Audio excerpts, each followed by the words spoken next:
Hi friends, ನಿಮ್ಮೆಲ್ಲರಿಗೂ ನನ್ನ YouTube ಚಾನಲ್ಗೆ ಸ್ವಾಗತ. ಫ್ರೆಂಡ್ಸ್, ಇವತ್ತು ನಾನು ನಮ್ಮಲ್ಲಿ ಮಾಂಗಾ ಪುಳಿಚಿ ಅಂತ ಒಂದು ಕೇರಳ ಸ್ಟೈಲ್ ಅಲ್ಲಿ ಮ್ಯಾಂಗೋ ಕರಿನ ಮಾಡಿದೀನಿ. ನಿಜ ನನಗೆ ತುಂಬಾ ಫೇವ್ರೇಟ್, ನಂಗೆ ತುಂಬಾ ಇಷ್ಟ ಇದು. ಇದೇ ರೆಸಿಪಿ ಇವತ್ತು ನಾನು ನಿಮ್ಗೆ ತೋರಿಸ್ಕೊಡ್ತೀನಿ. ಬನ್ನಿ ಹೆಂಗ್ ಮಾಡೋದಂತ ನೋಡ್ಕೊಂಡ್ ಬರೋಣ. ಈಗ ನೋಡ್ರಿ, ಇಲ್ಲಿ ನಾನು 7 ಮಾವಿನ ಹಣ್ಣನ್ನ ತಗೊಂಡಿದ್ದೀನಿ. ಇದನ್ನೆಲ್ಲ ಸಿಪ್ಪೆ ಎಲ್ಲ ತಗೊಂಡು ಇವಾಗ ಅದೊಂದು ಬಾಣಲೆಯಲ್ಲಿ ಇಟ್ಕೊಂಡಿದ್ದೀನಿ. ಒಂದು 4 ಹಸಿಮೆಣಸಿನ್ಕಾಯಿನ ಉದ್ದುದ್ದು ಕಟ್ ಮಾಡಿ ಹಾಕೊಂಡಿದ್ದೀನಿ. ಒಂದು 1/4 ಸ್ಪೂನ್ ಅಷ್ಟು ಅರಿಶಿನ ಹಾಕೊಳ್ಳೋಣ. ಒಂದು ಅರ್ಧ ಸ್ಪೂನ್ ಅಷ್ಟು ಖಾರ ಪುಡಿನ ನಾನು ಇವಾಗ ಹಾಕೊಳ್ತಾ ಇದ್ದೀನಿ. ಒಂದು ಹಾಫ್ ಕಪ್ ಅಷ್ಟು ಬೆಲ್ಲ ಹಾಕೊಳ್ತಾ ಇದ್ದೀನಿ ನಾನು. ಮತ್ತೆ ಇದು ಮಾವಿನಣ್ಣು ಎಲ್ಲ ಮುಳುಗೋ ತರ ನಾನು ಇದಕ್ಕೆ ನೀರು ಹಾಕೊಳ್ತಾ ಇದ್ದೀನಿ.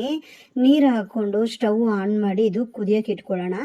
ಇದಕ್ಕೆ ನಾನೀಗ ರುಚಿ ತಕ್ಕಷ್ಟು ಉಪ್ಪು ಹಾಕೊಳ್ತಾ ಇದ್ದೀನಿ. ರುಚಿ ತಕ್ಕಷ್ಟು ಉಪ್ಪು, ಸ್ವಲ್ಪ ಕರ್ಬೇವು ಸೊಪ್ಪನ್ನ ಹಾಕೊಂಡು ನಾನು ಇದನ್ನ ಚೆನ್ನಾಗಿ ಕುದಿಸ್ಕೊಳ್ತಾ ಇದ್ದೀನಿ. ಇವಾಗ ಚೆನ್ನಾಗಿ ಕುದ್ದಿ ಮಾವಿನಣ್ಣು ಚೆನ್ನಾಗಿ ಬೇಯಬೇಕು.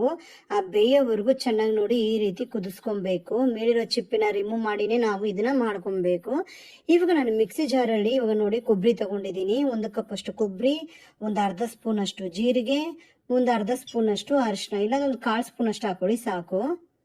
ನೋಡಿ ಈ ರೀತಿ ನೈಸಾಗಿ ರುಬ್ಕೊಬೇಕು ಮಸಾಲಾನ. ಇವಾಗ ಅದನ್ನ ಹಾಕೊಂಡು ಒಂದು 10 ನಿಮಿಷ ನಾವು ಚೆನ್ನಾಗಿ ಕುದಿಸ್ಕೊಳ್ಳೋಣ. ಮಾವಿನಣ್ಣು ಅಷ್ಟೇ ಚೆನ್ನಾಗಿ ಅದರಲ್ಲಿ ಬೇಯಬೇಕು. ಅಷ್ಟೊತ್ತರೆಗೂ ಚೆನ್ನಾಗಿ ಕುದಿಸ್ಕೊಂಡು ಒಂದು 2 ಕಪ್ ಅಷ್ಟು ಮೊಸರನ್ನ ಮತ್ತೆ ಅದೇ ಮಿಕ್ಸಿ ಜಾರ್ಗೆ ಹಾಕೊಂಡು ರುಬ್ಕೊಂಡು ಸ್ಲೋ ಫ್ಲೇಮ್ ಮೇಲೆ ಇಟ್ಕೊಂಡು ನಾವು ಆಮೇಲೆ ಮೊಸರು ಹಾಕೊಬೇಕು, ಇಲ್ಲಾಂದ್ರೆ ಒಡೆದೋಗ್ಬಿಡುತ್ತೆ. ಅದು ಹಾಕೊಂಡು ಒಂದು 2 ನಿಮಿಷಕ್ಕೆಲ್ಲ ನಾವು ಸ್ಟವ್ನ ಆಫ್ ಮಾಡ್ಕೊಳ್ಳೋಣ.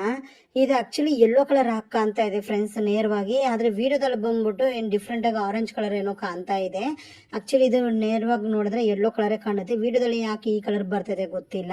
ಇವಾಗ ಇದಕ್ಕೆ ಒಗ್ಗರಣೆ ಬಂದ್ಬಿಟ್ಟು ಒಂದು 4 ಸ್ಪೂನ್ ಅಷ್ಟು ಎಣ್ಣೆ ತಗೊಂಡು ಅದಕ್ಕೆ ಸಾಸಿವೆ, ಒಂದು 4 ಕಾಳು ಮೆಂತ್ಯ ಕಾಳು ಹಾಕೊಂಡು, ಕೆಂಪು ಮೆಣಸಿನ್ಕಾಯಿ, ಕರಿಬೇವು ಸೊಪ್ಪು, ಹಿಂಗ ಹಾಕೊಂಡು ಒಗ್ಗರಣೆ ಕೊಟ್ಕೊಂಡಿದ್ದೀನಿ.